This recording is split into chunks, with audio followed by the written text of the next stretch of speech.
You and I are constantly bombarded by misinformation from politicians, celebrities, and media personalities who demonize guns and gun owners. Their accounts are contrary to my experience as a responsible gun owner, a retired police officer, and a professional competitive shooter. I have listened to their lies and I've taken their punches, but I refuse to stay silent any longer because I know a lot of women who have something to say and they won in the game. They're ready to play offense with the truth. The truth is, we all want the same thing: to protect ourselves, our families, and to be safe in our communities. The DC Project is a nationwide grassroots organization made up of women from every demographic. We come from all different walks of life, but we are united in preserving our Second Amendment rights. As we share our experiences, we push back against gun control lies and oppose those who demand our rights be restricted. As an immigrant from Venezuela, I saw how easy it was for freedom to die. My family and I watched tyranny destroy our home. In Venezuela, the media, celebrities, and politicians repeated the same anti-gun messages until people found it normal and acceptable to give up their freedoms. The reality is, none of it is normal or acceptable. Hungry and helpless, Venezuelans are now unable to protect themselves. Now, as a proud American, I am determined to guard against the same things happening here. We constantly hear about common sense gun control, like universal background checks, banning assault weapons, ghost guns, high-capacity magazines, and gun show loopholes. Every city that is facing massive crime waves have put these policies into place. Common sense tells me that they don't work. So why do people still believe the idea that those policies save lives? Actual common sense is holding criminals accountable, not letting them out of jail or encouraging them to be more confrontational. Common sense is not stealing the right of the American people to protect themselves. This is the message that America needs to hear. The DC Project works to reduce firearm accidents by campaigning for education in schools. We counter the false gun control lies by testifying in hearings and meeting our legislators. We equip our friends, our families, and our communities to know the truth. Gun owners are good people. America is a beacon of freedom. The Second Amendment is a vital piece in ensuring that our kids can have a free country to grow up in. We stand with the lawmakers who support the Constitution, and we provide armor from the attacks by the gun control lobby.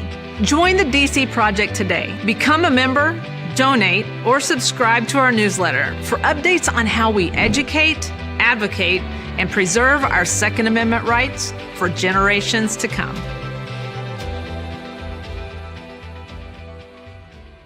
When people use a firearm in self-defense, they could be arrested or sued and face extensive legal costs. Firearms Legal Protection provides uncapped legal defense for any member who uses a legal weapon in defense of themselves or others, providing members with peace of mind in these difficult situations by covering all attorney fees and other benefits. Use code EOTT at firearmslegal.com for a discount on all membership plans. Protect yourself. We'll protect you.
You hit the radio bullseye.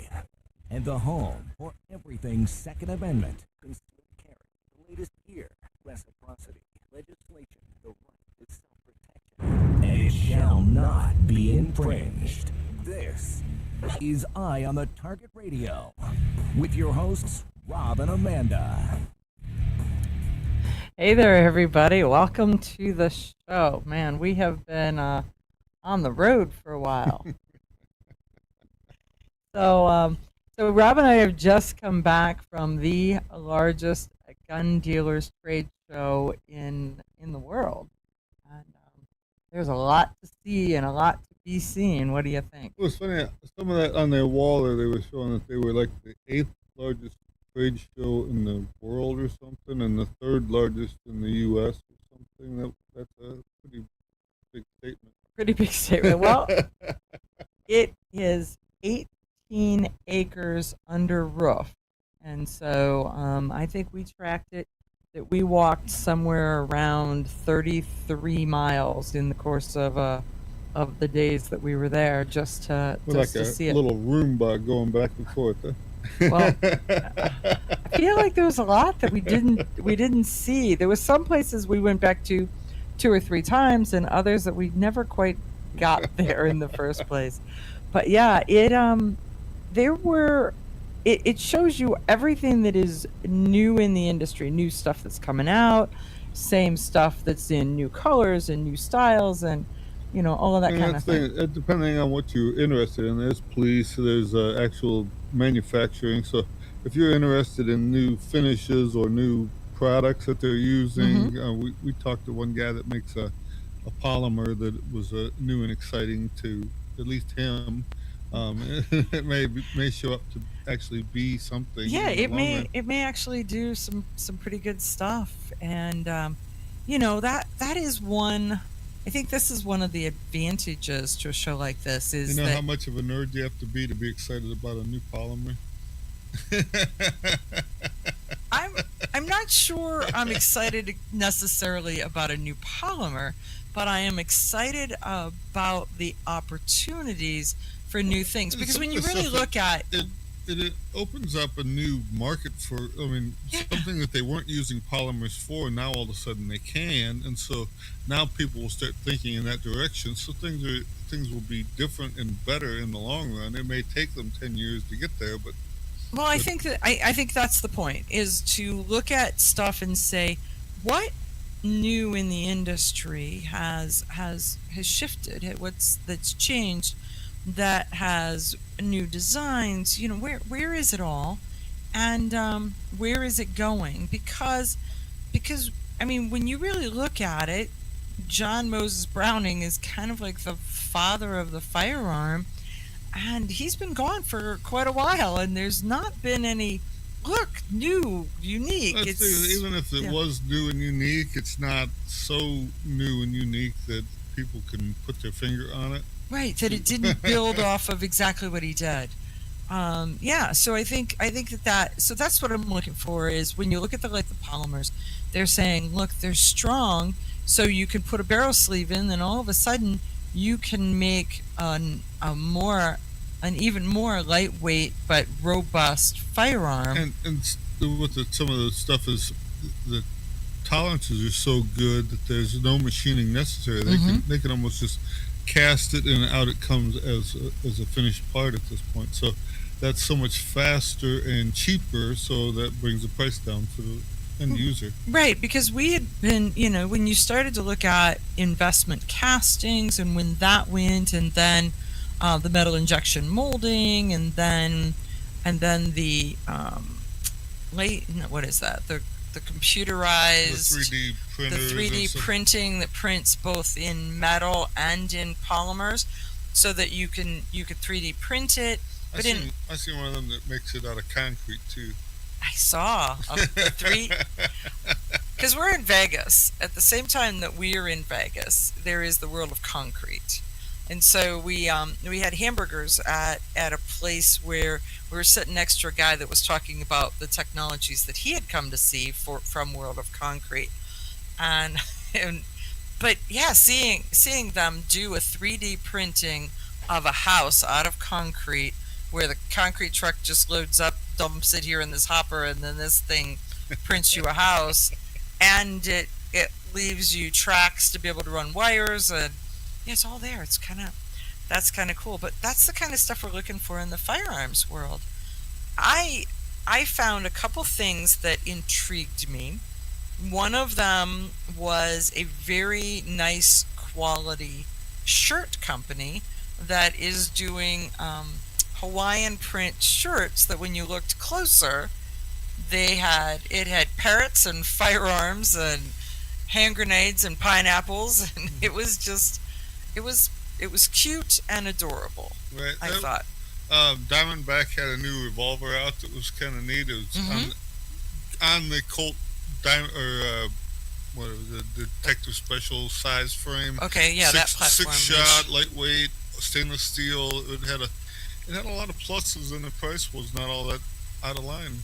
But not but and their quality and the finish was really smooth, and the design feature that they had to take the gun apart Right, I mean, was so slick as maintenance- slick ma- could be. Yep, maintenance was so much easier than a normal revolver and stuff. So there was a lot of good things in there, and they said that they'd put a lot of money into new equipment to manufacture this. So you may see more and different things from them now that they have this new equipment available to them. Right. So Diamondback, I mean, you've been a fan of Diamondback for quite a while. You know, it's early on. People would complain about the little gun, but I They mean, would poo well, it. sometimes it's particular about ammo. Sometimes the early ones, sometimes the plus P like Powerball and stuff would Hmm. fracture some of its parts and that. But they've got a handle on all that, and now it seems like they're pretty good quality piece. And I mean, they're not a gun for toying around. They're a working gun. Hmm. So you're not going to buy one and go to the USPSA matches or something with it, but Well, yeah. So I mean, and that's an interesting point, because there's a lot of firearms at the show, and depending on your area of interest, you would get, somebody else would be like, "That's the worst thing I've ever seen," and it's like, what are you going to do with it? They're not going to do with it what you and I were looking at doing with it, right, and vice versa, right? right. So it's there is some of that too. You have to look at what is your end use and how long do you figure it's going to last you. I mean, the lighter and smaller something is, the Hmm. less life it has in it. So if you can get, I mean, you buy a sledgehammer, it's going to last you a lot longer than a tack hammer if you're tearing down a giant building. Right, if you're doing something, yeah, some kind of work with it, exactly.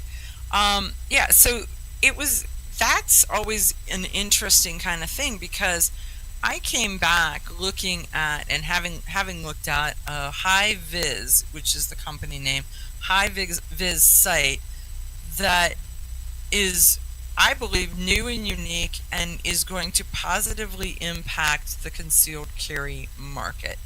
And so I made a little video and I posted it on my social media, and immediately all of these tactical teddies jumped on, telling me how wrong I am, telling me that I can't do what it says that I'm going to do.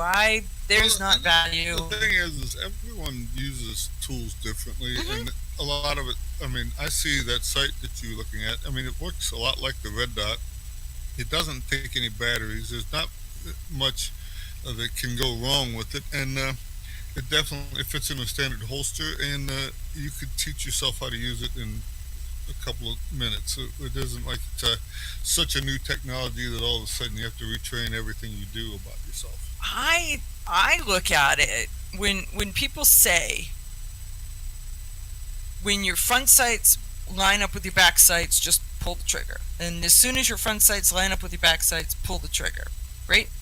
And I'm like, there's so much stuff going on, my ADD kicks in, and I don't know if my front sights are lined up with my back sights. I'm like, wait, I got to think about this for a second, right? I mean, as crazy as that may sound, it's like I've got to have process time. And I believe that this little green light takes away all that process time, that was the because thing. it's going to be like, you're lined up, boom. Until you've actually used one of them, you can't really say how it's going to go. But that guy said, as soon as the green light comes on, between your muscle memory and the green light, it shoots a super small, tight group, because it comes right back to the same spot. So it's once you get your hands on it, you may find out that it doesn't. I mean, It may not work the way that it looks like it works, but in my head, I already like it. It looks good enough, you'd spend your money on it. In my head, yes, it does. So it looks, and I think, so I want it in my hand because I want to be able to play with it some to really get a flavor for what's going to happen with it. And I'm hoping that I have it before I head to my next shooting camp for a week, right? So I don't know. We'll be back. Who is this Realize Firearms Awareness Coalition, and what do they do? Realize Firearms Awareness Coalition is a not-for-profit group based in Portage County, registered as a 501c3 and organized to educate about the historical intent of the Second Amendment to the Constitution of the United States of America, to share knowledge, to enable citizens to accurately relate and defend aspects of the U.S. Constitution, to enhance public awareness and support for responsible gun ownership, and to emphasize firearms education for women who facilitate the transmittal of constitutional awareness and gun ownership to succeeding generations. How do they intend to do that? By talking to you all and having you talk back, by hosting educational summits and events. So tune in, listen, and participate. RealizeFAC.com. Your front door, your car, your gun. Safety is a habit. Gun safety and responsible storage are no different, and the best way to help prevent accidents, misuse, and theft. Cable locks help keep firearms secured. Learn how to get a free firearm safety kit. Visit projectchildsafe.org. If you have a firearm, own it, respect it, and secure it. Brought to you by the National Shooting Sports Foundation and the Bureau of Justice Assistance. I'm Charlie Cook from Riding Shotgun with Charlie. Conversations in the car about gun safety, freedoms, and even a few laughs. Imagine you're in the back seat listening to an intimate chat with me and my passengers as we drive all around the country. Listen, watch, and subscribe to the Riding Shotgun with Charlie YouTube channel and podcast.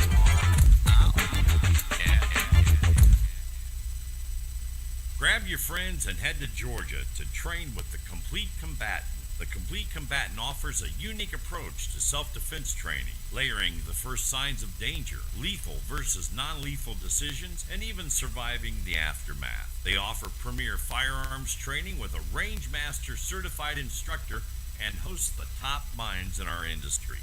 See the courses offered on thecompletecombatant.com. That's thecompletecombatant.com. Are you interested in firearms? Are you looking for a resource to help you understand guns? Trying to help someone who's new to the world of shooting? Hi, I'm John Petrolino, 2A writer and the author of Decoding Firearms, an easy-to-read guide on general gun safety and use. Decoding Firearms is a comprehensive book with 266 pages of information. Want to learn more? Visit thepenpatriot.com or get yours today on Amazon in paperback or Kindle. Ladies, ever wish you could find a brand that understood the difference between feminine and functional? A brand that didn't make you choose between looking good and looking tough. Check out offhandgear.com, a brand designed by a gun girl / mom that closed the gap to give you feminine, durable, functional gear. Offhandgear.com, the brand that gets you. We all know rust is bad. To help keep rust from forming on your firearms, tools, and other ferrous-based items, you want to have Rust is Bad in your gun-safe toolbox and anywhere you want to be rust-free. Rust is Bad bolsters and G-strings deposit small, safe particles that coat your rust-vulnerable items. Save your valuable items with Rust is Bad. Go to www.eyeonthetargetradio.com and follow the link for more information. That's www.eyeonthetargetradio.com for Rust is Bad.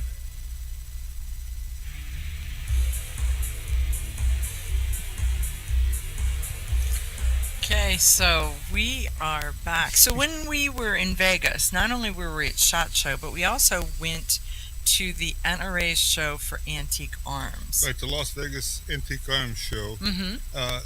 It's amazing what some of the stuff that they have there. I mean, we've seen original Colt Walker that was belonged to the governor of Mexico. That we've seen some early volcanic pistols and rifles. I like when you saw a sign that says, "This is extremely rare," and the guy had 3 of them. Right?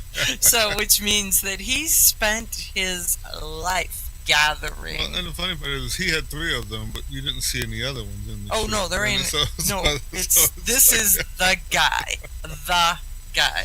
The funny part is, if he's showing you those 3, what are the ones he's sitting on at home that he's not going to get rid of look like? That are nicer, that he's rotating out. I know guys that they got stuff they're going to sell off the bad things, and some of the stuff that they have at home is unbelievable in quality and the condition. I mean, the gun may be 150 years old, but it looks like it just came from the factory and stuff. It's like it's amazing what they have. We seen a little baby Colt Patterson. It was so cute. Yeah, it is so little. It was also for like $45,000, but it was really cute. It was so little, and what's its historical? I mean, tell folks about what the Patterson. Well, when Colt designed the revolving mechanism for the pistol, I mean, there was other revolvers at the time, but they didn't automatically index and lock into place and stuff. So Colt came up with this while he was in the Navy, and when he got home, he we bought a factory in Patterson, New Jersey, and he started making these Pattersons, and he made everything from this baby up to a giant Texas Patterson, they called it. It had like a 8 or 10 inch barrel with a loading lever and stuff. Some of the early small ones didn't have loading levers. They had a loading tool that was a multi-tool that was a screwdriver and a loading tool and a capper, and it done about 7 different It did tools everything, at once. but don't lose it. The Patterson, it was cool, and that all the serial numbers on them are on the inside of the gun, so you have to disassemble your $50,000 gun to see what your serial number is. There's ones that Colt built in the 1830s, and then after Colt went bankrupt, the guy who bought all the parts, he built other ones. Those have like mismatched numbers and parts to them. They're still valuable, but not as valuable as the ones that Colt had. Early on, Colt gave a lot of pistols away because he thought if he would give them to congressmen, senators, generals, stuff like this, he may get a military contract. And that he actually, Texas was the only one who bought them. If you've ever played with a Patterson, they're kind of awkward because they don't have a trigger guard, and so when you go to cock it, it kind of rolls out of your hand. So you have to put it on your hip bone to cock it, and then shoot it, and then cock it. But the trigger goes up inside when it's not cocked, so it's got a smooth profile with nothing to catch on. And then when you cock it, it deploys the trigger out the bottom, and you can shoot it, and then it goes back in. Elevate that It's back. safety. It's safety. It was pretty. It was pretty cool, and there were so many different engraved guns. I mean, just the beauty of the work, Right. and there were probably 10 or 15 different engravers that were there.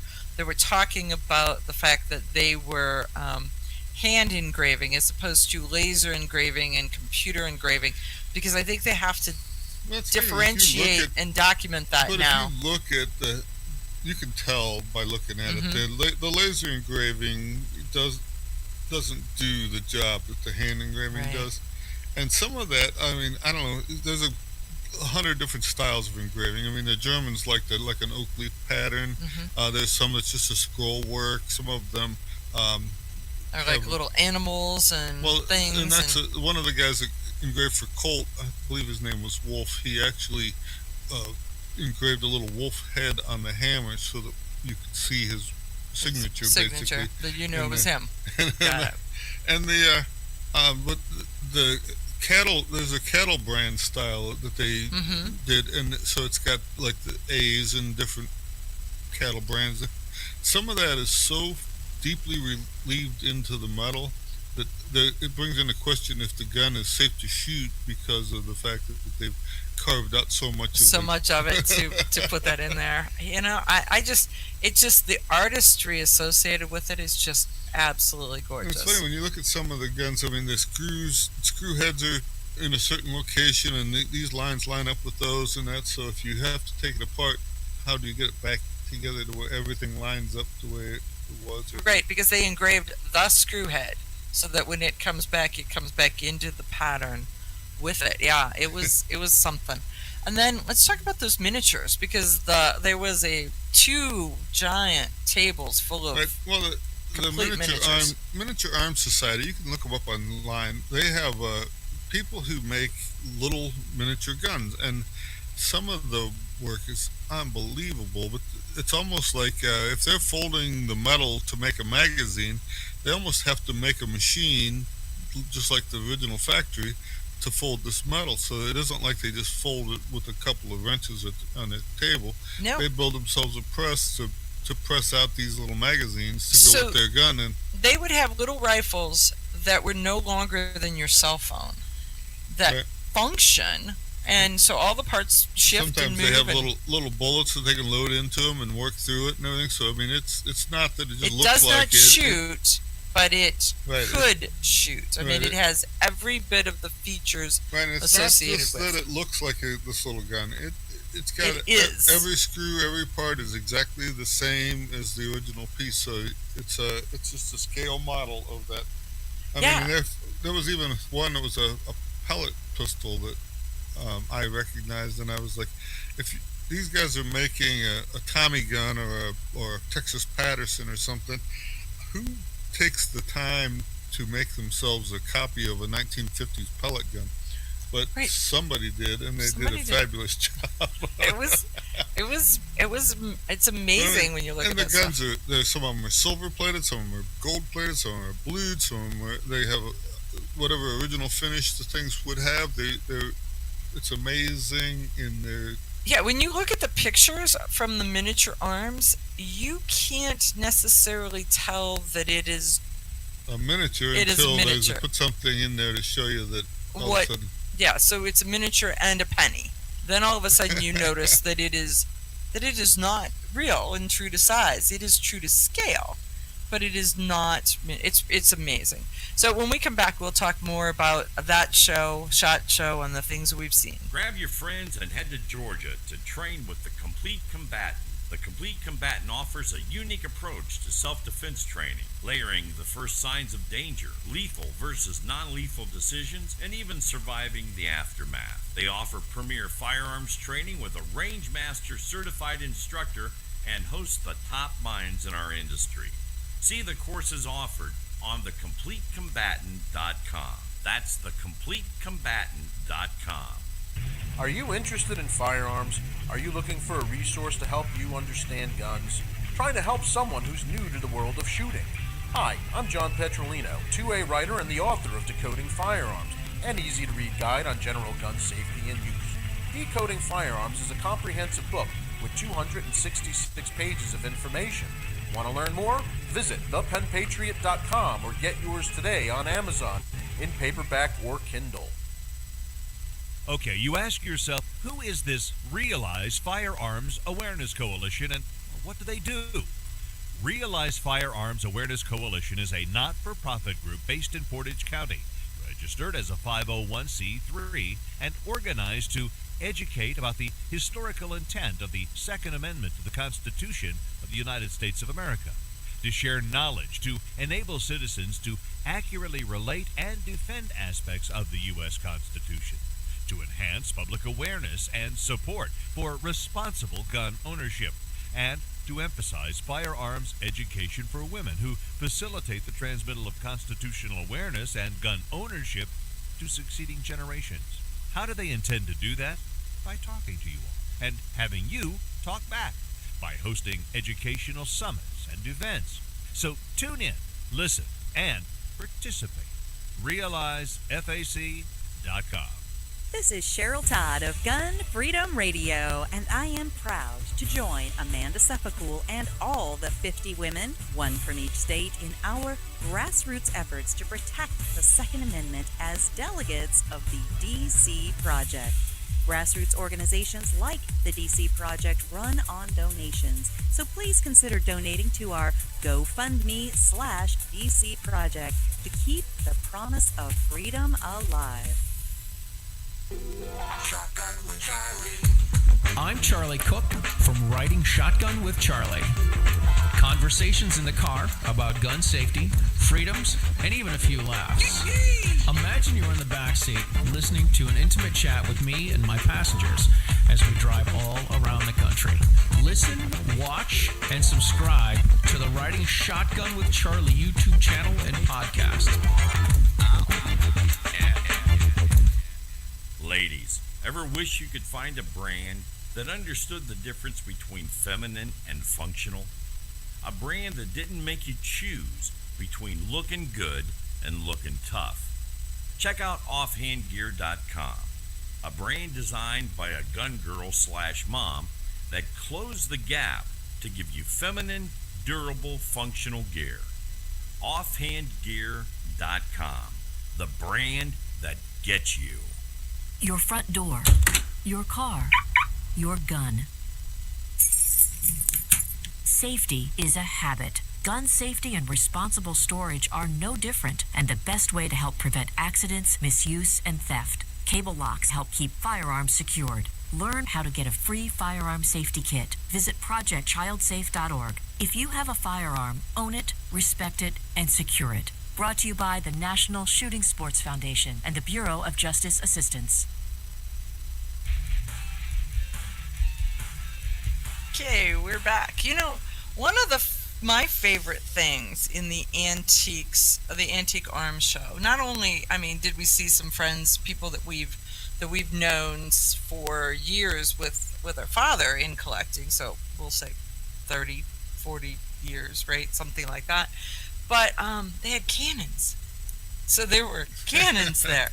So I was looking at cannons, and I took pictures of cannons, and I think, because one year for Christmas you gifted me a cannon barrel. They had a double-barreled flare gun too, the Japanese flare gun that was kind of cool also. I gotta go look in my safe. It looks like a P-38 space modulator for Marvin the Martian. I believe that the flare gun that they had there is exactly the one that I have, but we'll find out.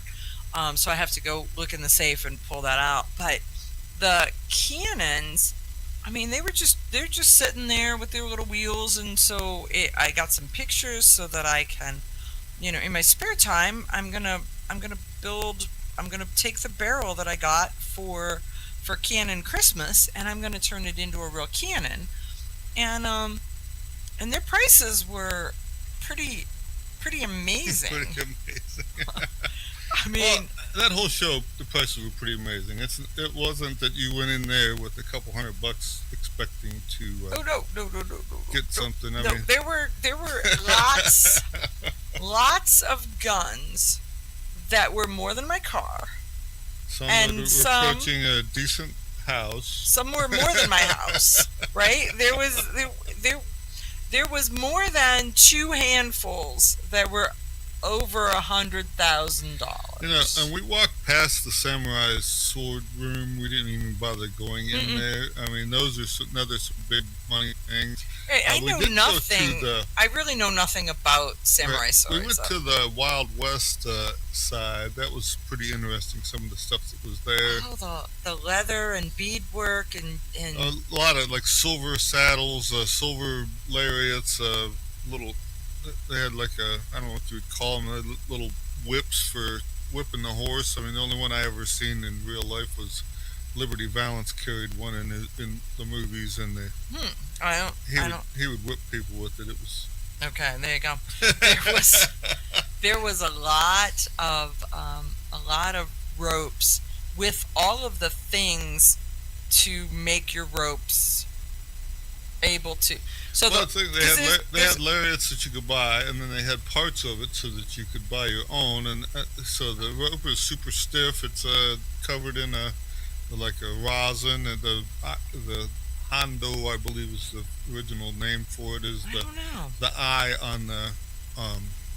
Right. So you were looking at all the little eye Some designs. of them were made out of wood with a leather wrapper in them. Some of them were rope with like a rawhide wrapper in them and stuff. And it was a lot of things that we take for granted that we thought we knew something about until you see it in real life. Well, remember when we were kids, we had an uncle who would be kind of one of those really unique guys who'd come into town and he would do cool stuff and then he'd just leave, right?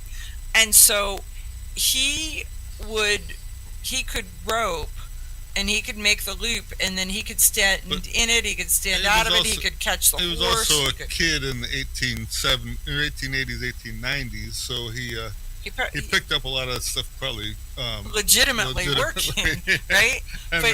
But yeah, he could jump rope and do all kinds of tricks and things like that. So the thing is guys and gals, it is not he could jump rope. He makes a loop like they did in the westerns, and he could jump in it. He could jump out of it. He could go make up over top of him and down and around and do all kinds of things. He could be on his horse and make it go down over him and the horse at a full run, back up in the air and around.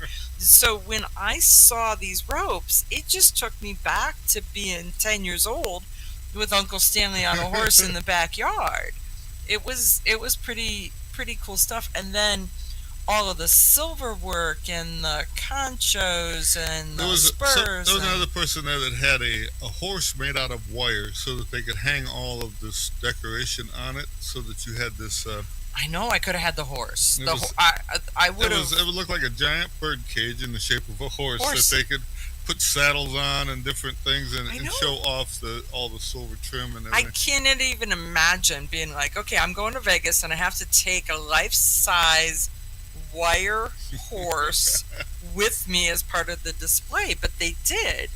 And I thought, wouldn't that be cool to have in your living room? Right? I think I need a life-size wire horse. But it was just, you walk through and it was like, this is cool and this is cool and this is cool. And then they had the vintage woven blankets, and so Western blankets, and there was some stuff that was soft and fluffy, and some of it was. When you see the new stuff that's available, the blankets are coarse and nasty. Some of these originally handmade ones, the amount of thread work that was in there was so fine that it unbelievable. was closer to woven paper than it was to cloth as we know it. I mean, it looks like it's machine woven cloth now. So like a broadcloth shirt where you can kind of see a little bit of the weave. But when you look at it, you can see the imperfections, or where they got a little crooked or something like that. And they had to put the tie a knot or change colors, and you saw all of that. But the quality was just amazing. So it's just really cool stuff that if you don't go to a show like this, you don't get to see it. The only other place you get to see it is in a museum. Right, and you don't get to be up close to be able to touch it or look at it within a couple inches of where it's at. I wasn't touching it there because somebody else owned it, and there was stuff that had prices on it that was more than my house. Right? I touched it. I'm not touching it. Keep your fingers to yourself, dude. Keep your fingers to yourself. There was a famous painting years ago. It had an 1860 Colt Army with the ivory grips. It was hanging from a hook with like the skull head over top. And I seen this pistol at this show, and it looked exactly like the pistol they used in that. The ivory was so dilapidated that it was flaking off and everything, but it was. Mm-hmm. I mean, if it was your gun, you would fix it because it was too bad a shape to use. But it looked so nice in its disintegrated to the art. Yeah, it was pretty funny. There was one guy there that had signage that says that he's looking for pre-ban ivory because I don't think that it is everywhere in the world, but definitely in the United States, the importation of ivory has been banned And so you have to have the provenance to show that it was harvested and imported prior to the ban dates. And I didn't ask any questions on that, but it was like, how do you have sufficient provenance to prove that something that you've gotten this many years ago? I know that when they passed that law, that a lot of people, they were going to. It was kind of funny because they were using like saber-toothed tiger teeth.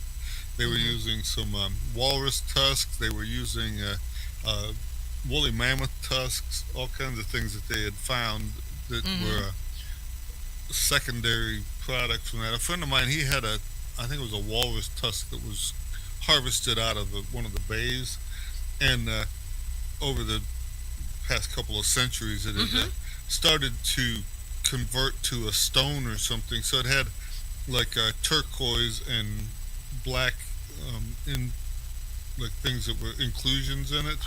So when they carved it into the grips for his pistol, it really looked cool because it was white and turquoise and this brownish color that. Okay. Interesting. And I understand, the whole we don't want to kill animals for these things. Only for these things. It's sort of like saying we don't want to eat beef because so you end up with this whole, do you harvest stuff? Does it change an economy? Do they make it to where there's now animals that if we stopped eating beef, what would happen to all the cows? They would stop growing cows because they don't have a use for them, and they're too big to just keep for pets. So keep for pets. So pretty soon, then they're like, look, they are going to be. We would still have cows. We just wouldn't have nearly as many, and. Or would they become? The word is not obsolete, but you know what I mean. Extinct. Yeah, that would be the word. The other obsolete. Well, it's like the buffalo, the American buffalo. We have, I guess the bison, the buffalo is not the real word for it. Right. But we still have them, and they're thriving in certain spots. But it's only due to the fact that somebody's seen that they were right on the edge of extinction and saved them. And commercialized it, though. But because it's a piece of it is not just the saving, because then it's only the zoos. Well, the thing is, they had the to build the numbers back enough before they could offer you a buffalo burger, and then you find out how good it was and stuff. But if they did not have a use for buffalo burgers and the hides and all that stuff, then they can only afford to keep just so many. Just so many. So that would be the thing. So then they wouldn't procreate or cause them to procreate. But if they put a ban completely to say that you can't use its hide and you can't eat its meat, then what do? What happens, and how does commerce help it or not help it? Right. I don't know. It's an interesting thing, because you don't want things to be harvested solely for a piece of them. If they're giving their all, give their all, whatever that is. And that's the thing is, when people still, you can hunt an elephant and stuff like this. There's certain spots in the world where they say we have this many elephants and we can maintain a healthy herd with this many elephants. So they pick out one or two and say these are the ones that have to go. And that have to go to maintain that health of the society. They will sell you that opportunity to harvest that elephant, and then they use that money to help the other elephants that they're working with, right, to stay. Yeah, so it's a little bit of push and shove to go with it. They call it conservation. Conservation. We'll be back right after these messages. Your front door, your car, your gun. Safety is a habit. Gun safety and responsible storage are no different, and the best way to help prevent accidents, misuse, and theft. Cable locks help keep firearms secured. Learn how to get a free firearm safety kit. Visit projectchildsafe.org. If you have a firearm, own it, respect it, and secure it. Brought to you by the National Shooting Sports Foundation and the Bureau of Justice Assistance. Hi, I'm Janelle Westrom, owner of Davenport Guns and Davenport Shooting Club. At Davenport Guns, we do so much more than sell firearms. We advocate for increased personal safety and security, not just for you, but your whole family and community. Go to DavenportGuns.com to see our online inventory and browse videos, articles, and things we just find entertaining. Sign up for our newsletter to learn more.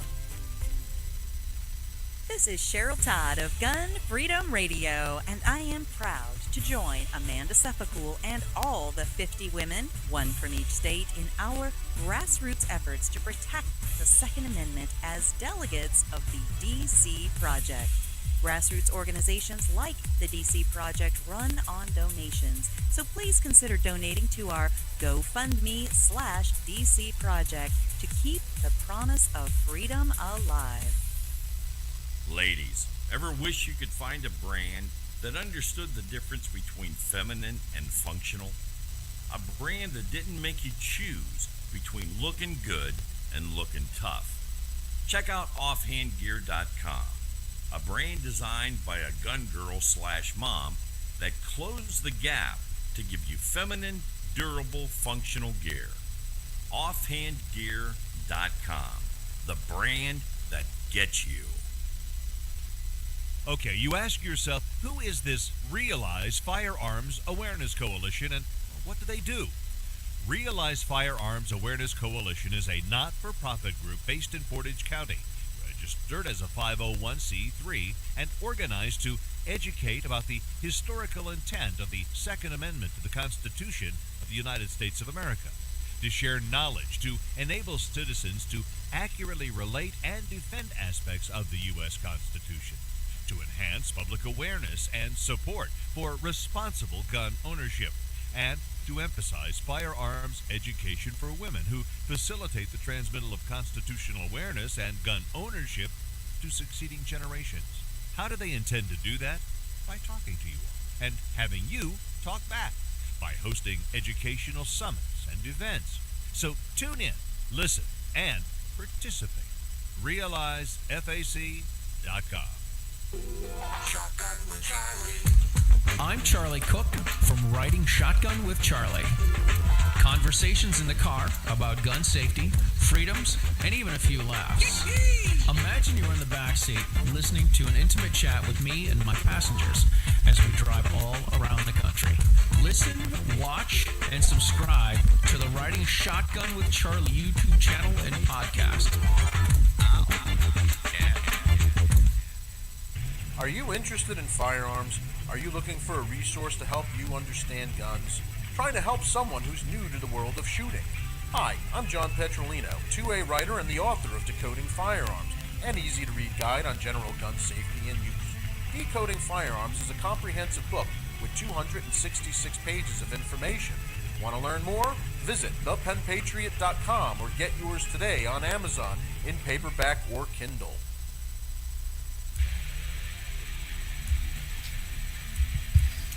Okay, so we're back, and we're going to talk a little bit about some of the stuff that has been happening while we were off gallivanting around the country, and but because there has been a lot of stuff going on. Well, here's one about the Democrats are attacking the militias, considering that for decades the Second Amendment was only about militias. It didn't affect the average person. Now they're saying that militia's bad. Right. Well, because what they're trying is they're trying to look at this to say that you don't have the right to train with your firearm. So, if you train, if you go to multiple classes, if you go to the range all the time, if you train, what trouble are you looking for? What do you? What? Well, they're saying if you go to a group training session, that the discussion between matches or whatever would be bad speech patterns for you and cause you to possibly get some jail time. So so the bill, so there is a bill that is called, it's working its way through Congress, and it's called Preventing Private Paramilitary Activity Act of 2024. Preventing private paramilitary, because Paramilitary sounds so much worse than militia. Paramilitary Activity Act. And but it's really making it illegal, or at least suspicious, to draw scrutiny when you train, right? They have a list of what some of the things, the high points that they're going after. Okay, that they're going after. Publicly patrolling or drilling or engaging in harmful or deadly paramilitary techniques.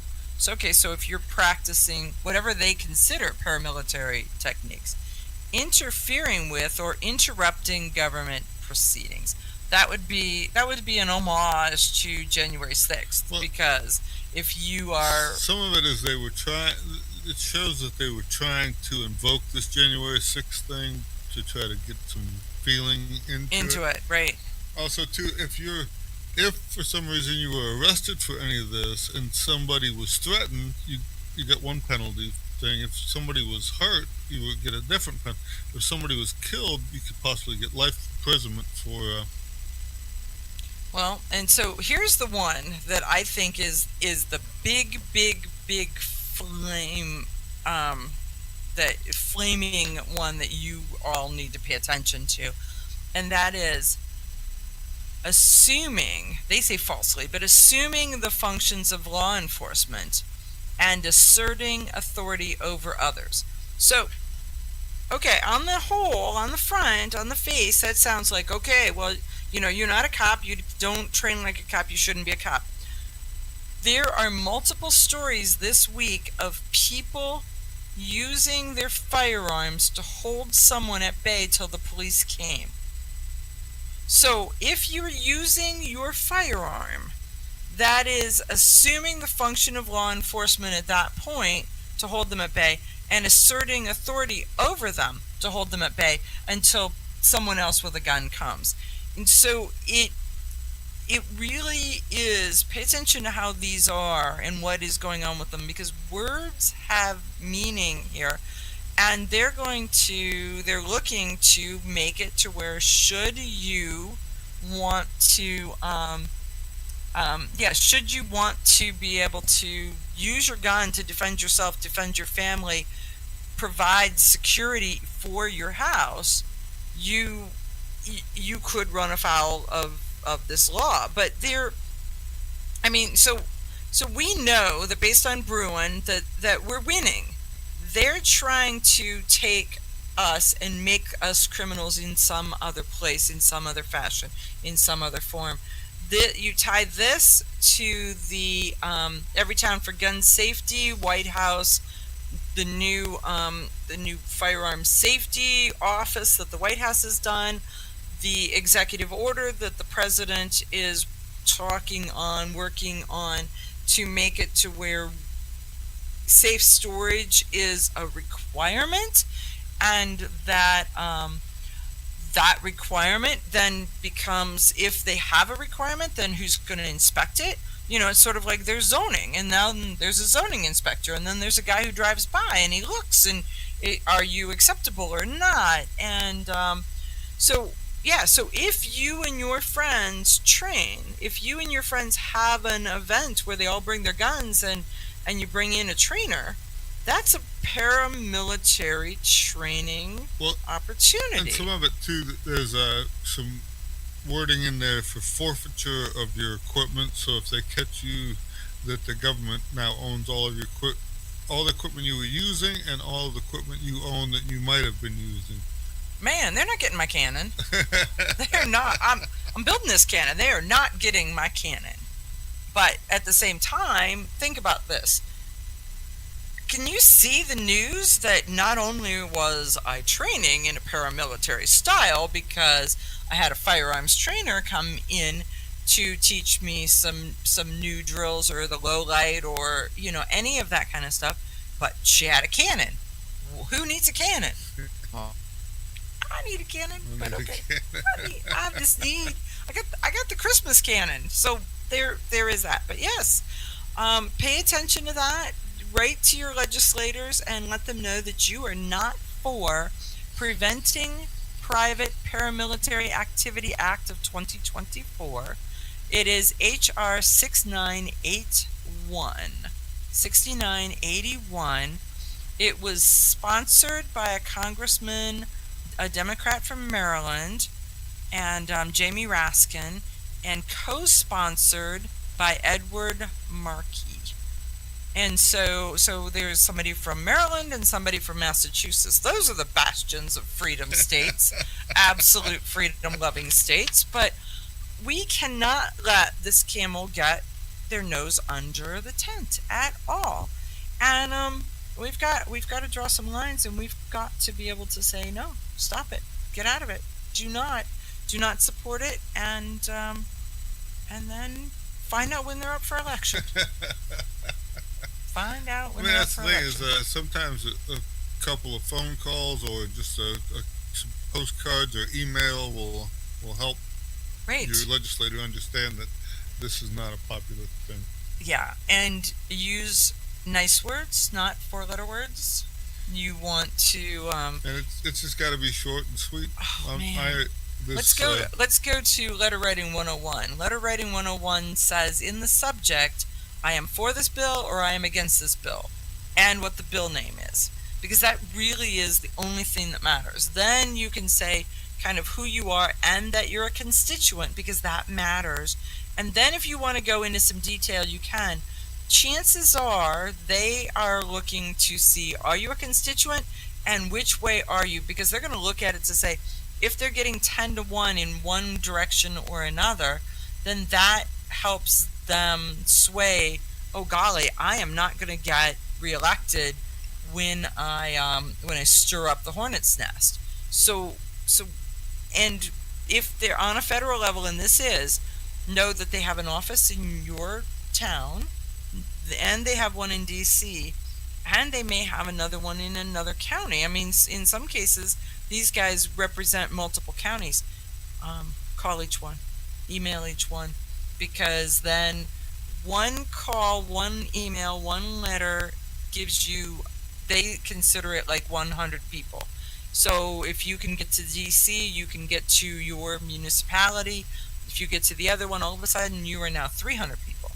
And it does indeed matter in that aspect. So I know that there's a switchboard in DC that you can Google that will tell you where you can call, or you can just look at My Elected Representative. You put in your address, it tells you who they are, because it should be that you know who they are. It should be that they know who you are. It's not enough that you know who your elected representatives are, and frankly, some of you don't. But it is that they need to know who you are. When they see you coming, they say, ugh. There she is again. We'll be back right after this commercial you ask break. yourself, who is this Realize Firearms Awareness Coalition, and what do they do?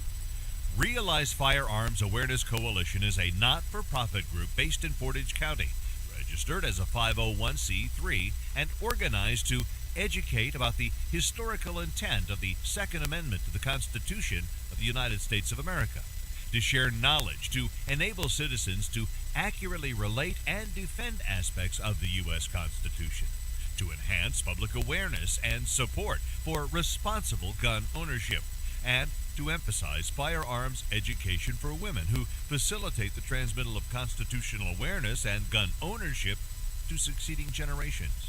How do they intend to do that? By talking to you all and having you talk back, by hosting educational summits and events. So tune in, listen, and participate. RealizeFAC.com. When people use a firearm in self-defense, they could be arrested or sued and face extensive legal costs. Firearms Legal Protection provides uncapped legal defense for any member who uses a legal weapon in defense of themselves or others, providing members with peace of mind in these difficult situations by covering all attorney fees and other benefits. Use code EOTT at firearmslegal.com for a discount on all membership plans. Protect yourself. We'll protect you.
Radio Bullseye. And the home for everything Second Amendment, concealed carry, the latest gear, reciprocity, legislation, the right to self-protection, and it shall not be infringed.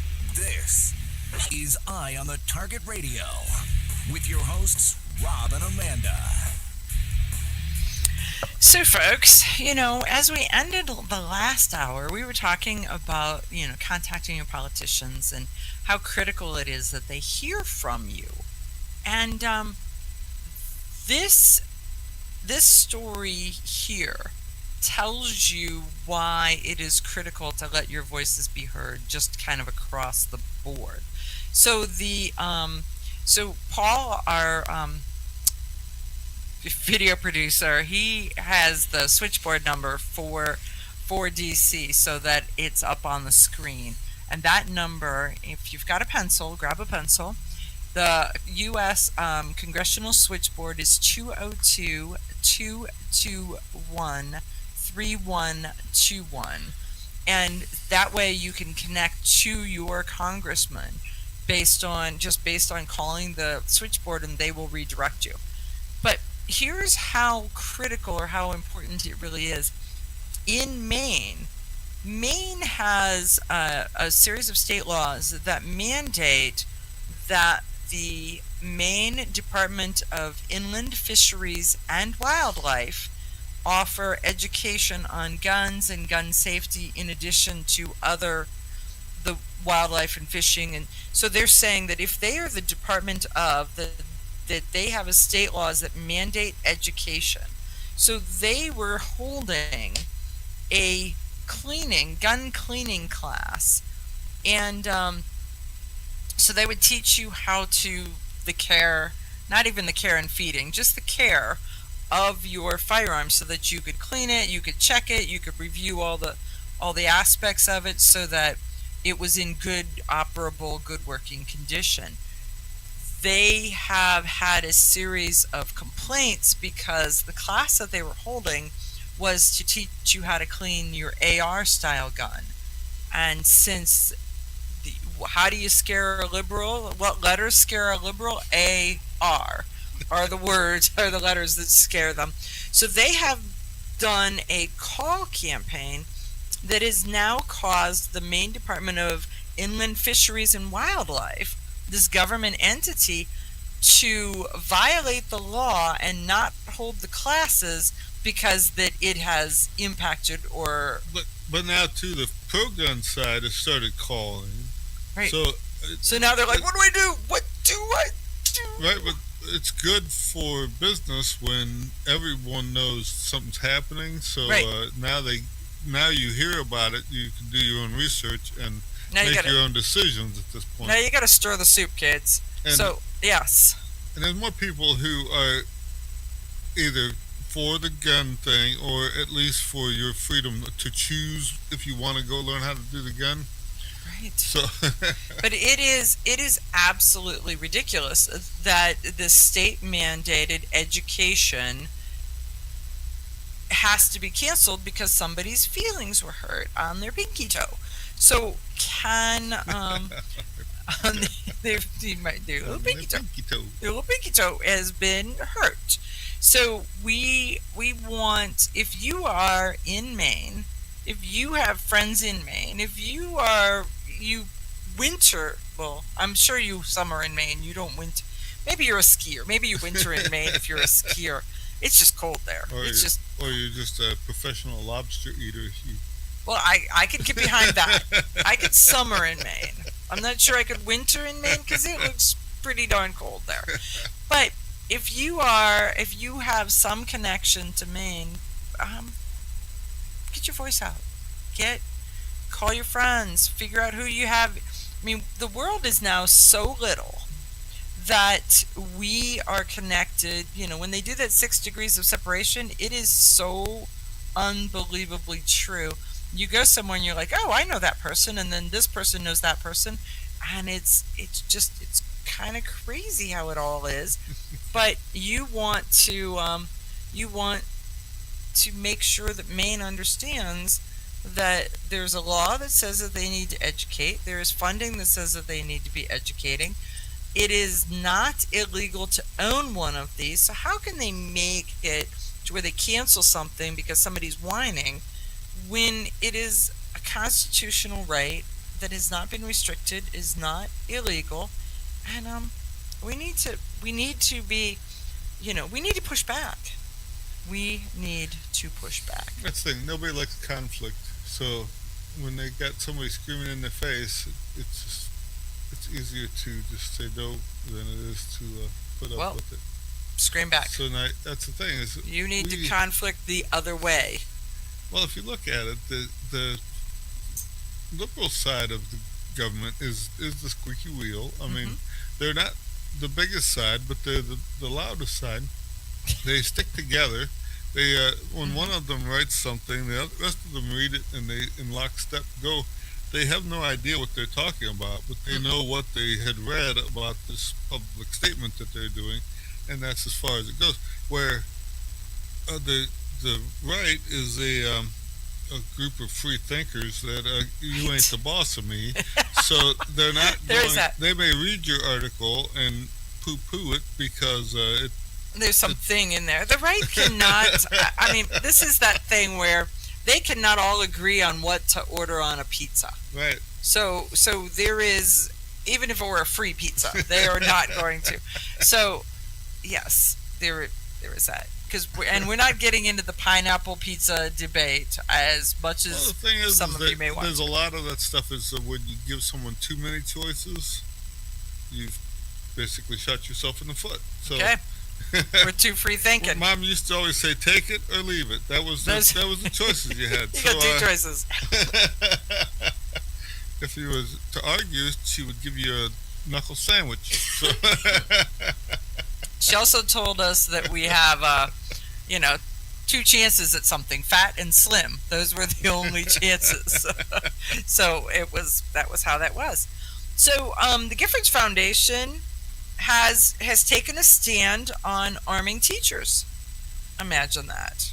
You can even imagine the stand that they took.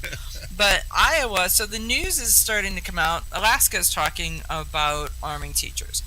Iowa is talking about arming teachers. I don't know. There's like 3 or 4 different stories that are popping up right now about there's a lot of teacher discussion and about school lockboxes and firearms and yes. So all of that is happening. So now the Giffords Foundation has decided to jump into that conversation and says, can we please just let teachers teach? Trained police officers fail to strike an intended target over 50% of the time.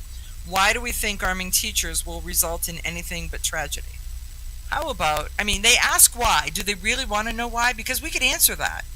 That was, when I looked at this, it was like, do you really want to know why? The why is you stop an active killer when the first person pushes back.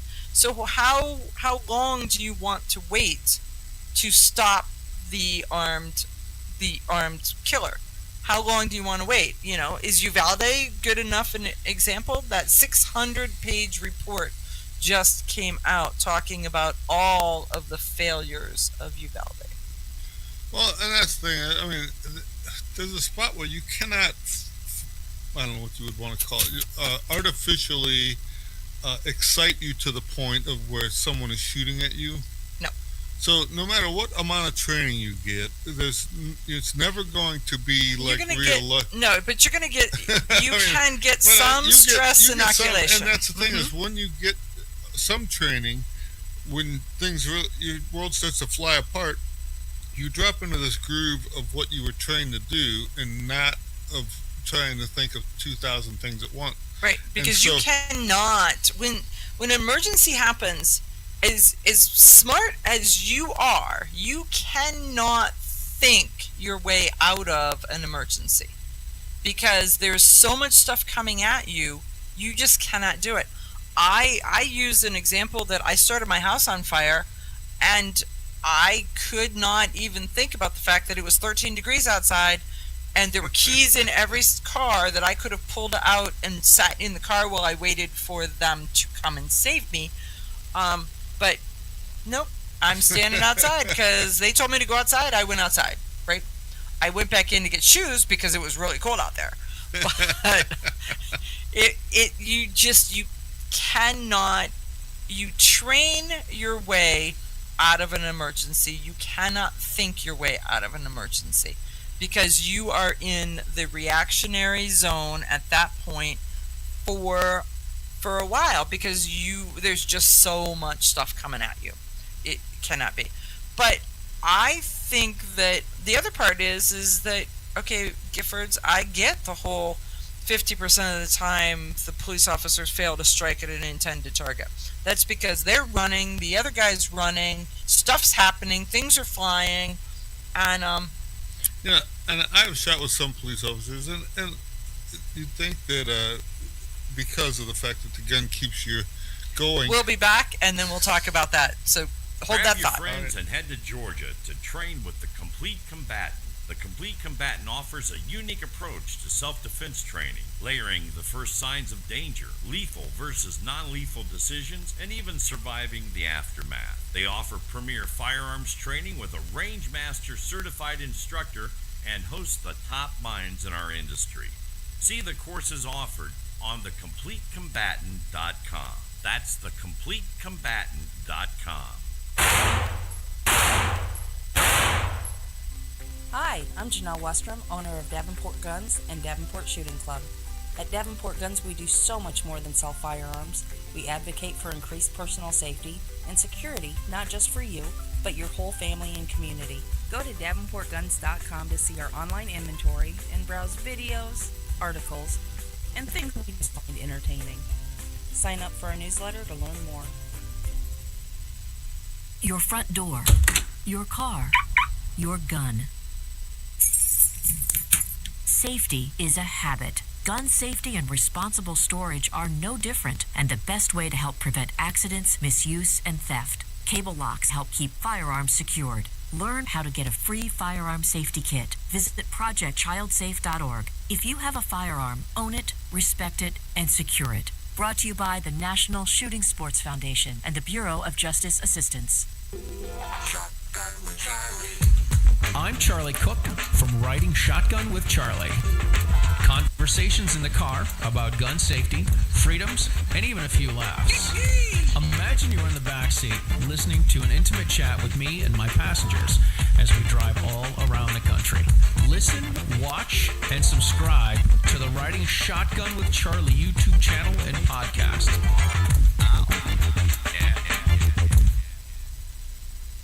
This is Cheryl Todd of Gun Freedom Radio, and I am proud to join Amanda Seffacool and all the 50 women, one from each state, in our grassroots efforts to protect the Second Amendment as delegates of the DC Project.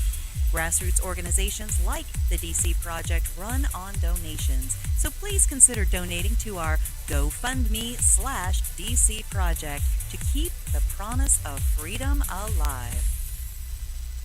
Are you interested in firearms? Are you looking for a resource to help you understand guns? Trying to help someone who's new to the world of shooting? Hi, I'm John Petrolino, 2A writer and the author of Decoding Firearms, an easy-to-read guide on general gun safety and use. Decoding Firearms is a comprehensive book with 266 pages of information. Want to learn more? Visit thepenpatriot.com or get yours today on Amazon in paperback or Kindle. Ladies, ever wish you could find a brand that understood the difference between feminine and functional? A brand that didn't make you choose between looking good and looking tough. Check out offhandgear.com, a brand designed by a gun girl / mom that closed the gap to give you feminine, durable, functional gear. Offhandgear.com, the brand that gets you. We all know rust is bad. To help keep rust from forming on your firearms, tools, and other ferrous-based items, you want to have Rust is Bad in your gun-safe toolbox and anywhere you want to be rust-free. Rust is Bad bolsters and G-strings deposit small, safe particles that coat your rust-vulnerable items. Save your valuable items with Rust is Bad. Go to www.eyeonthetargetradio.com and follow the link for more information. That's www.eyeonthetargetradio.com for Rust is Bad.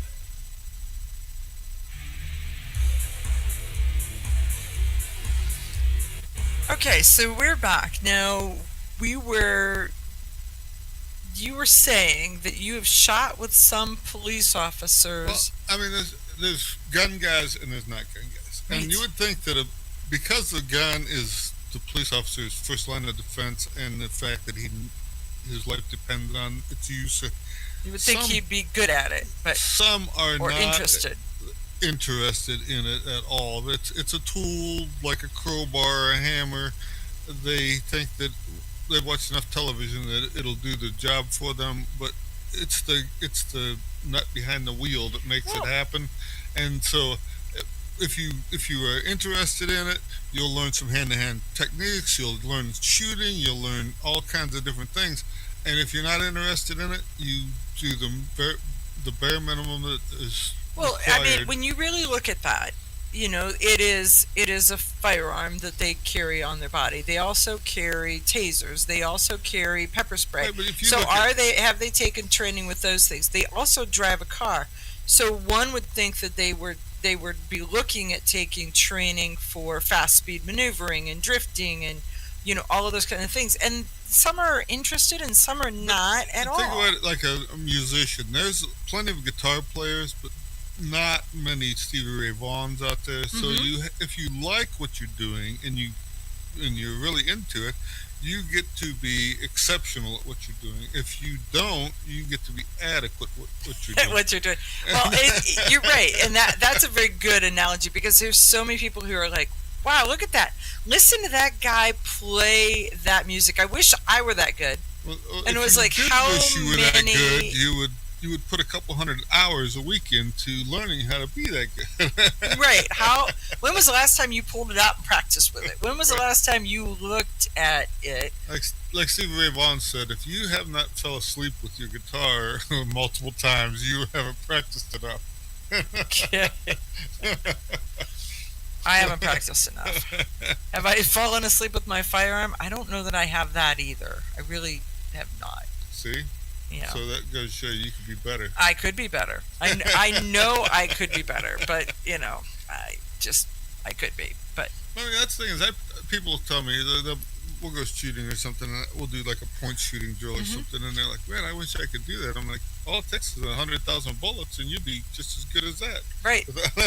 So, and it's that point and click interface where you do something and then you see what you did. It was funny when I was a kid. I used to watch little Joe Cartwright and them shoot on the TV, and I thought I could do that. So I practiced like that. Well, when the old man would catch me, he would be like, "If I catch you shooting like that, I'm not buying you no more bullets." Right, you're just wasting them, and it's like, no. You're just wasting them. But in the long run, I mean, over the last 45, 50 years, I've trained. I got some pretty good skills out of all of that. I've not wasted them. I'm okay with this because I've done this. But we all do know people who do that whole just spray and pray thing.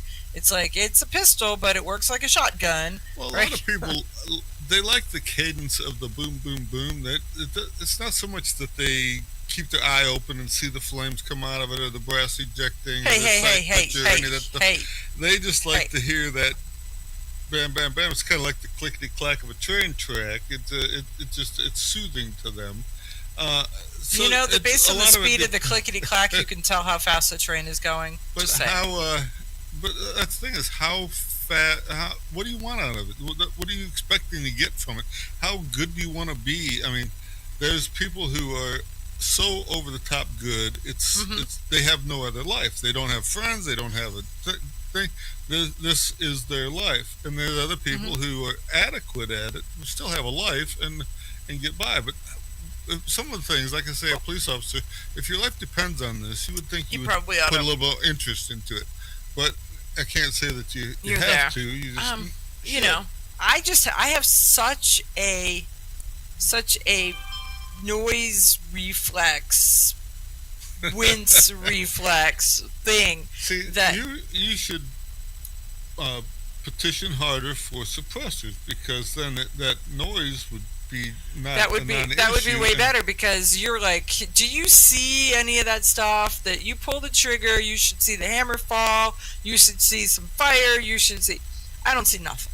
I don't. I pull the trigger, my eyes slam shut, and then I look to see what I hit later, right? And sometimes I don't look to see what I hit until I'm 5 or 6 bullets into it, because I don't want to do the look at it, oh, what did I hit? Look at it, what did I hit? No, I'm still aiming at the same spot. If you continue, you'll eventually get a big enough hole that you don't have to strain yourself to see what is going on there. And it's funny that it's like when you do like a 2-shot drill or a 3-shot drill, you'll find that your muscle memory brings you back to where, I mean, I've seen mine is 2 inches above my aim shot. My muscle memory is 2 inches above that. Other people I've seen are 2-3 inches below that. Some of them are left or right. Mine is their muscle memory comes into it. But it's a little bit to the right. But you pick out a piece of paper and shoot 2-3 boxes of shells at it, you'll see that you have 2 distinct groups. So in that, you'll have some flyers here and there, but you'll see that your muscle memory brings you to this spot and your eyesight brings you to that spot. It's a lot like these laser grips and stuff like this.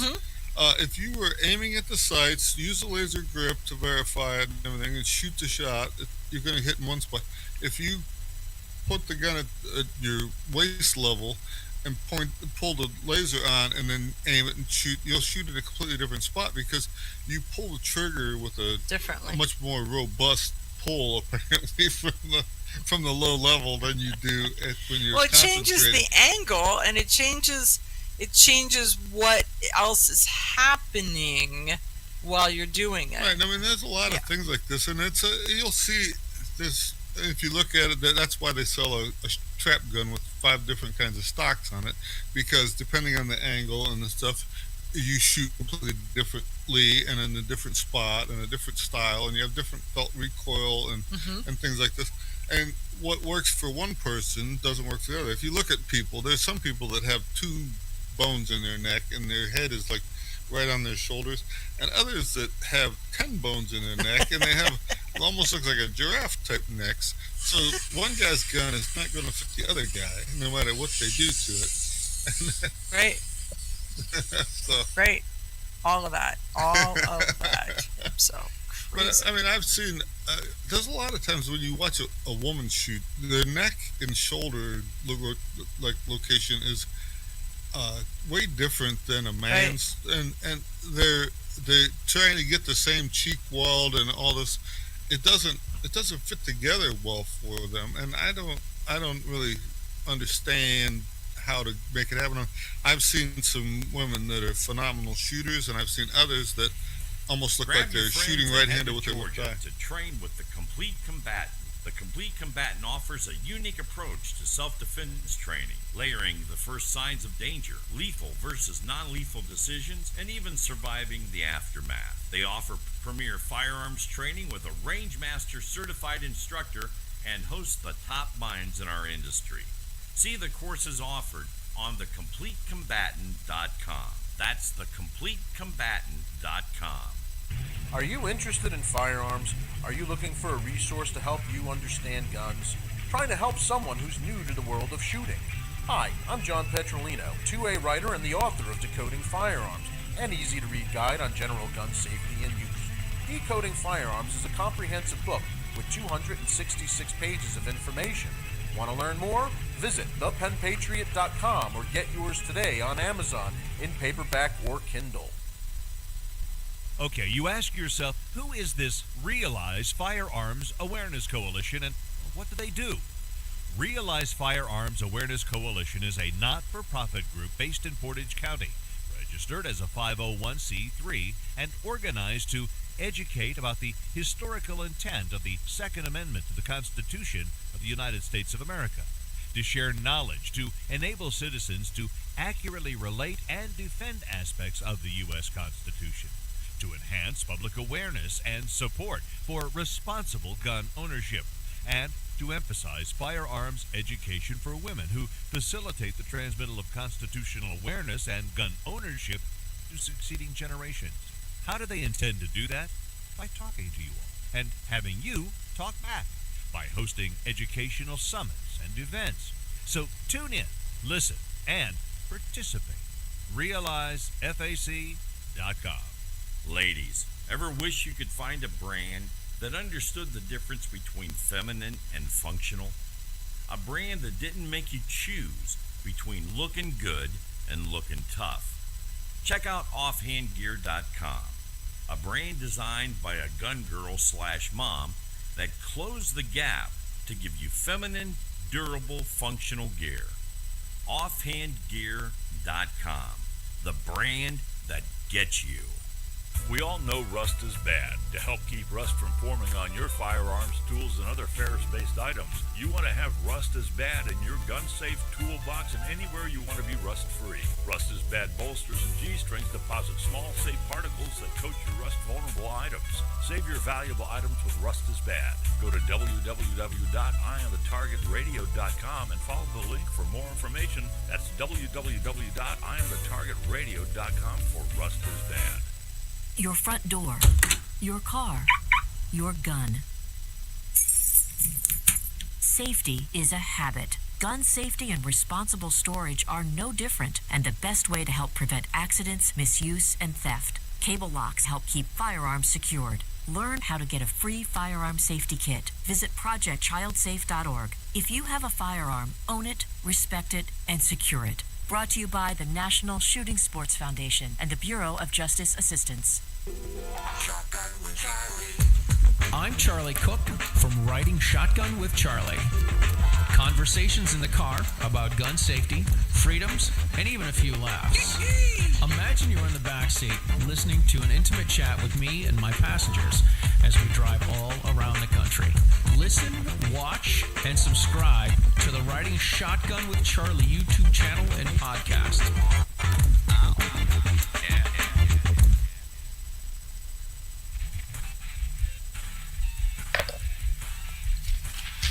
Okay, so there is so much stuff happening in the Supreme Court that you're trying to figure out if you can connect all the dots.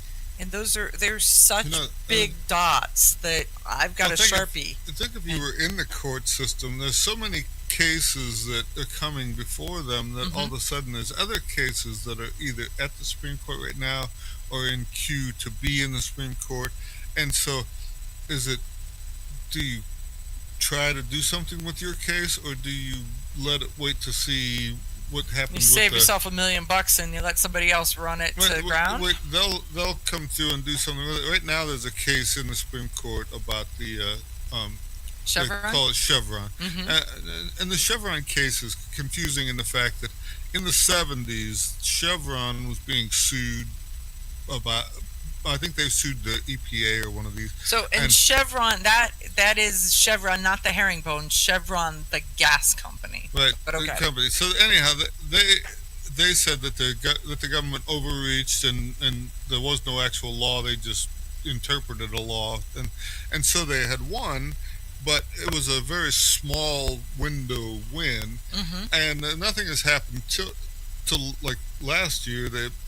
West Virginia sued the EPA and about Chevron again, and they won. And but they it's won, but another it's little also slice. a really small window, and so now the America's fishing industry is suing on a much larger scale about, and Chevron basically is that the Congress can make a law, but once they build a bureaucracy to, like the EPA or the ATF or something like this, these guys can't just rewrite the law to suit themselves. They have to go back to Congress and have the law actually changed to say what they want.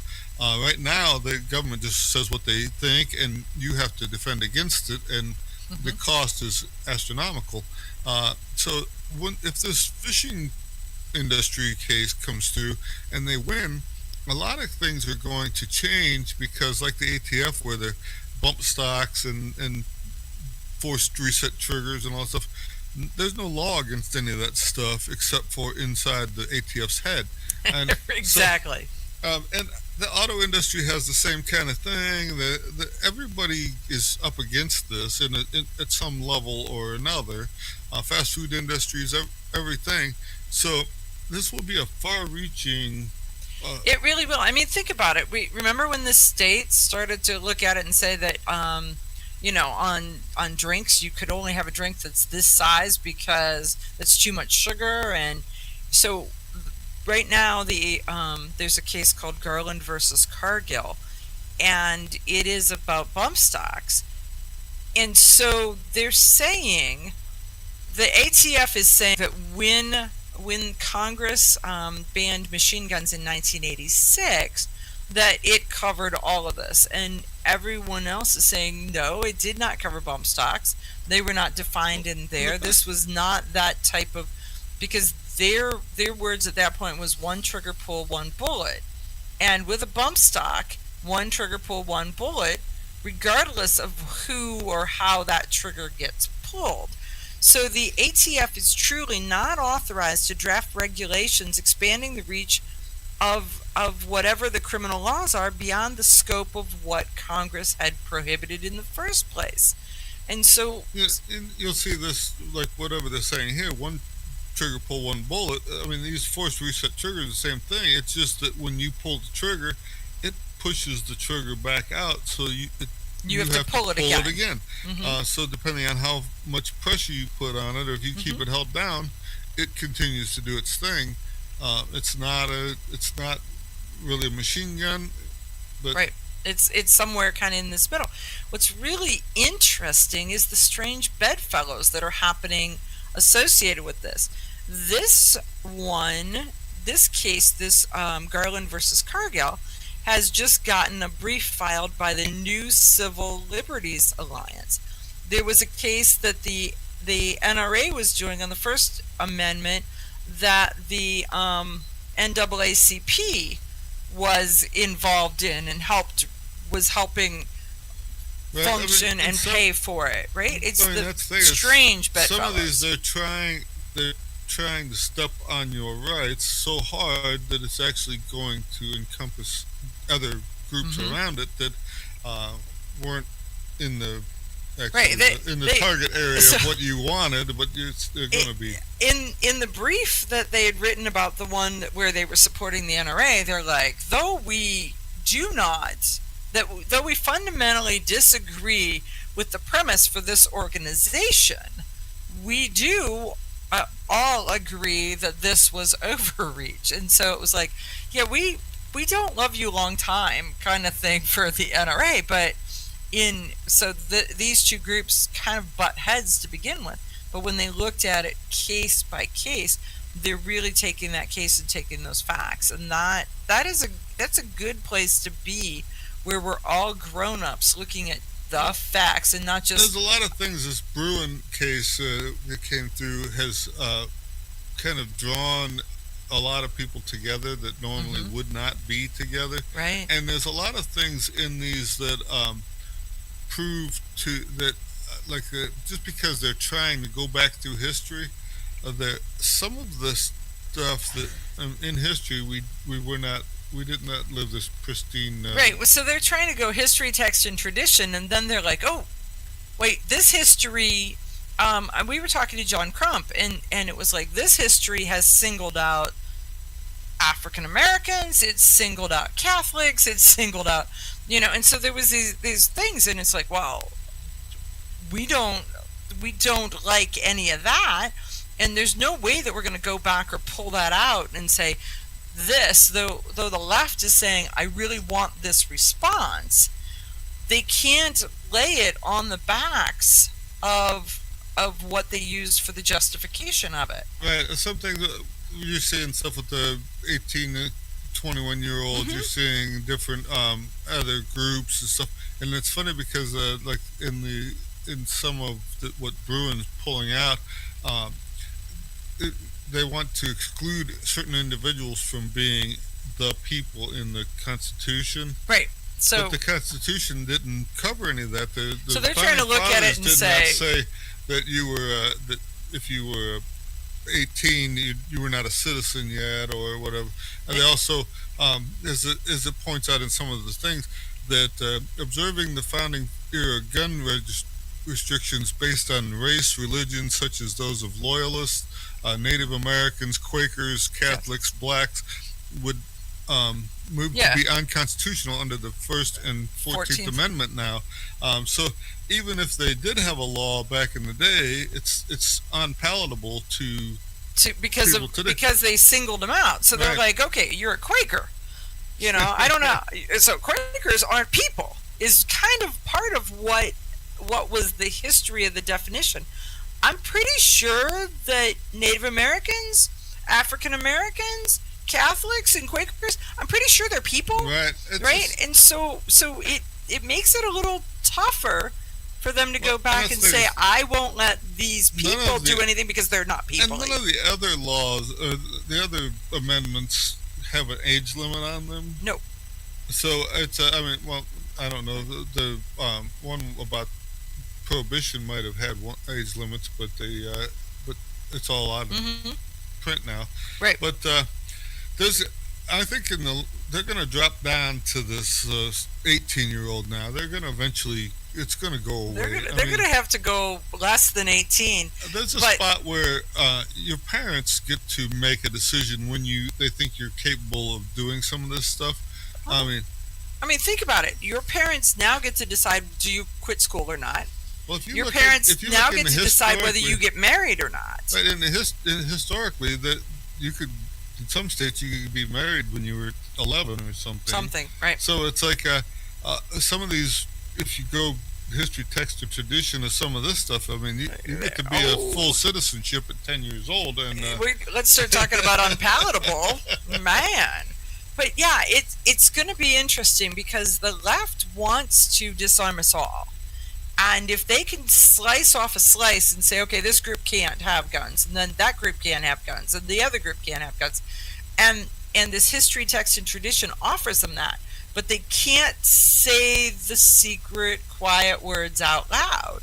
And so they've got to try to figure out how are they going to navigate through this to restrict and to stop, yet look like they are the party of the people, for the people, and we're only doing this for the best reasons and for you. And it's like, no, you're not. Well, one of our stories is about Pennsylvania governor that's trying to ban 18 to 21-year-olds from carrying a gun in public. At all. Okay. So open carry, and so the lawsuit actually sued the Pennsylvania State Police, and the Pennsylvania State Police say, you're suing the wrong person. We only handle concealed carry permits, not open carry permits. But yet, because the court says that they are the ones that would go after these 18 to 21-year-olds if they were carrying in public, then they did have the right person. So they did have the right, and the police are like, wait. But what's really interesting in the thing that you pulled out is this piece that says that the courts really relied heavily on Bruin. Well, and we've said it before, we'll say it again, we'll keep saying it. But the court looked at the text of the Second Amendment and determined that the original text did not ban the carrying of firearms by those under 21. The original text is 27 little words. Did not ban the carrying of firearms by anyone under any age. It did not mention age. So it didn't mention banning firearm carry. So there you go. In reality, that statement should say that national carry should be an easy open and shut case at this point. We'll talk more about that when we come back from the commercial break, because it's going to be very, very interesting as those slices come by. We'll be right back.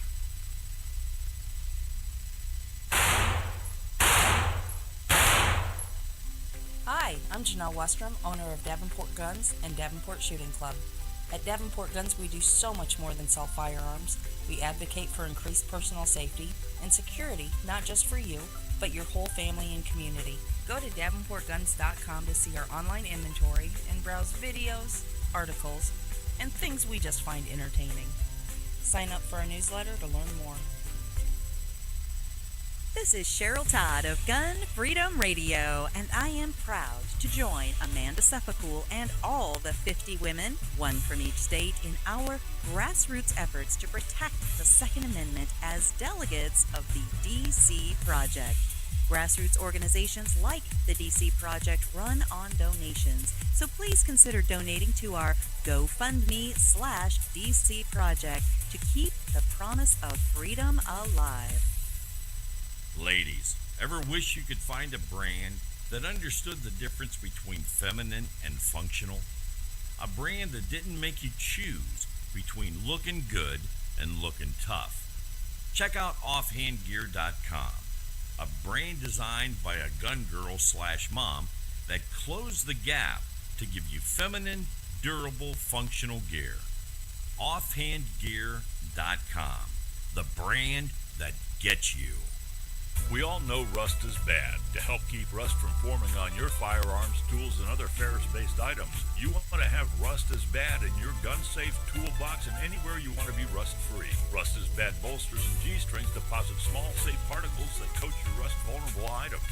Save your valuable items with Rust is Bad. Go to www.eyeonthetargetradio.com and follow the link for more information. That's www.eyeonthetargetradio.com for Rust is Bad. Okay, you ask yourself, who is this Realize Firearms Awareness Coalition and what do they do? Realize Firearms Awareness Coalition is a not-for-profit group based in Portage County, registered as a 501c3 and organized to educate about the historical intent of the Second Amendment to the Constitution of the United States of America, to share knowledge, to enable citizens to accurately relate and defend aspects of the U.S. Constitution, to enhance public awareness and support for responsible gun ownership, and to emphasize firearms education for women who facilitate the transmittal of constitutional awareness and gun ownership to succeeding generations. How do they intend to do that? By talking to you all and having you talk back, by hosting educational summits and events. So tune in, listen, and participate. RealizeFAC.com. Your front door, your car, your gun. Safety is a habit. Gun safety and responsible storage are no different, and the best way to help prevent accidents, misuse, and theft. Cable locks help keep firearms secured. Learn how to get a free firearm safety kit. Visit projectchildsafe.org. If you have a firearm, own it, respect it, and secure it. Brought to you by the National Shooting Sports Foundation and the Bureau of Justice Assistance. Grab your friends and head to Georgia to train with the Complete Combatant. The Complete Combatant offers a unique approach to self-defense training, layering the first signs of danger, lethal versus non-lethal decisions, and even surviving the aftermath. They offer premier firearms training with a range master certified instructor and host the top minds in our industry. See the courses offered on thecompletecombatant.com. That's thecompletecombatant.com.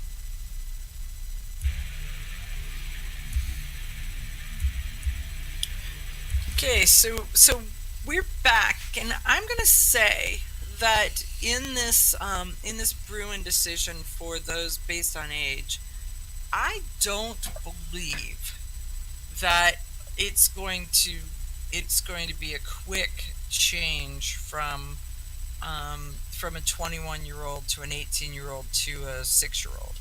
I believe that they're going to go back to parental rights, but I think we're probably facing a 10-year shift to that, lot of because it depends on the cases that come up before the court. So if somewhere along the line, say they get a 12-year-old who gets caught with a gun somewhere, or has to use a firearm to protect the family, either used it to protect the family, or was carrying one and did not really commit any crime other than the fact that the 12-year-old had a gun, this could give them the ammunition to get into the courts to see if the 12-year-old is a citizen, or if he's not. If he's a subject, right? Is he a subject or is he a citizen? Is he a people? So the thing is, they have to find this right person for this particular case, and then get that to go through, and then hopefully, because the case takes 10 years, they could get it done before he turns into an adult, and it no longer. And then they say it's moot, right? And that really is a big issue, where they have to actually do this in a way to where they have to find somebody that's young enough that they won't age out before it goes through. I mean, because McDonald took 2 years, but Heller took 13. Right. Well, 13 years is a long, long time, right? So if you take a guy that's 10 or 12 and you take 13 years, he's a full-grown adult in everybody's book at that point. So. Yeah, so it'll be interesting as it navigates, but I believe that that's the path and the direction that it's headed. And each time they do these little slices that say, well, the first thing they did was they look at the Second Amendment, and it didn't say anything about that.